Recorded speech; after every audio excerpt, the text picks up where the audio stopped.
Welcome to Eye on Parenting. Today's topic is Halloween safety. Now this Sunday, millions of children will go trick-or-treating, but in this dangerous world, how do you keep your kids safe? Here with advice on how to keep the little hobgoblins at bay is parenting expert and CBS contributor Shannon Eis. Shannon, happy Halloween. Good morning. Good morning. Thank you for coming.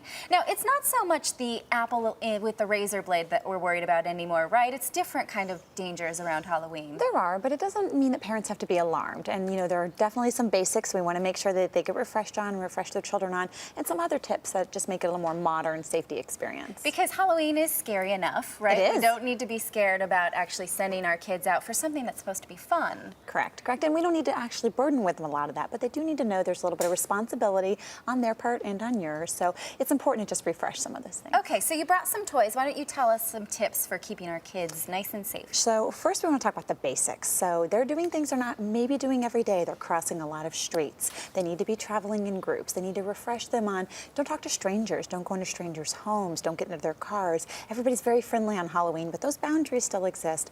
And also, really important, I know with our young children we're doing it now, make sure they have their address and their phone number memorized. So it's still something at that young age as parents aren't thinking about, but it's very important. And if it's appropriate, you could try and give them a cell phone. That can be a really good safety tool as well. But kids, you know, they're so excited about their Halloween costume, and if a stranger who maybe didn't have the best of intentions asks them, how do they know, you know, yes, I can talk to this person versus that person? You know, a little bit of as parents should be there for the most part for the younger age children and help provide some of those guardrails, but really it's the comfort zone. The rules still apply, and we can be friendly without being overly friendly and, you know, making opportunities for negative chances for parents to get involved. Right. So. Okay. And what are some other tips about safety? So we want to make sure that they're well lit. So part of that is the home and the environment that they're even trick-or-treating in, but even the children themselves. Some of their costumes can be decorated themselves. And we have here some glow sticks that can be worn as necklaces, some others that have different ways to attach to the costumes.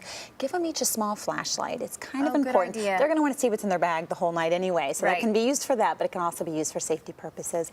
And then there's some interesting different glow sticks. This is a type of wand that they can carry that has all different flashing, and all of this is really good for vehicles. Again, we want to make sure that they're easy to spot and that we're giving them all of those types of accessories. And we don't want to influence their costume too much, but we want them to be safe. What about older kids who then are going out on their own with their friends? What are some things we should know about them? So we say around 12 is about the time when parents should look at, can they be by themselves or do I still need to accompany them? But groups is always important for whatever age. For older kids, know the route they're taking and really advise them not to go off the route. Agree on it. Also agree on a curfew. Agree on other boundaries. If they're going to be in cars, who's driving, make sure you've exchanged that safety information. Again, this is stuff that applies every day, but it's even more important on Halloween because all the kids are out in mass. So. Yeah. Okay. Well, my little one is just 3 months old, so I don't have to worry about sending him out just yet. But I can imagine it would be just kind of hard to let them go and think about like, oh, I just hope they're safe. And if you don't have kids, how can you make your home more welcoming to other kids and make it look like a safe place? You don't want to be the Boo Radley of the neighborhood, right? Correct. And that's a really important question because kids want to feel comfortable. Again, they have these parents giving them all the guidelines for what they should be looking for. A well-lit house, turn your porch light on. If you have pumpkins or decorations outside, try to make sure they don't have candles, but perhaps some of the battery-operated lights that the costumes, you know, can't be and can't cause injury. But make sure there's a welcome sign that children know this is a safe place for them to come and have a trick-or-treating experience. Well, hopefully everyone stays safe and has a really good time. Thank you so much. These are great tips. And for more of Shannon's Halloween tips, go to timetoplaymag.com. 'Tis almost the holiday season and time to make all those plans with family and friends. There are many sites and organizing tools that can help. And our sponsor, Microsoft Office OneNote 2010, is the perfect solution to bring it all together. Put your holiday plans online for your entire family.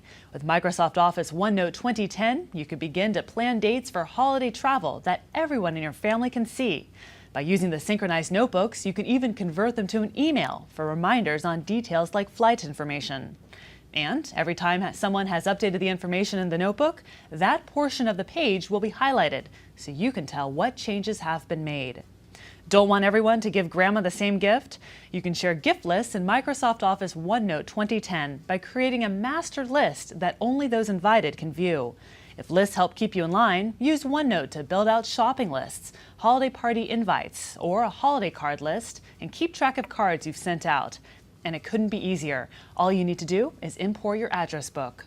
You can also use a feature called Tasks to designate family members to run errands or to make sure Dad hangs those holiday lights. And finally, you can plan menus by collecting and finding recipes in Microsoft Office OneNote 2010. You can scan your treasured family recipes, take a snapshot of a web page, and even copy a handwritten note from a PC tablet. All in one resource to take the hectic out of the holidays. For CBS News, I'm Kara Suboy for CNET.com in San Francisco.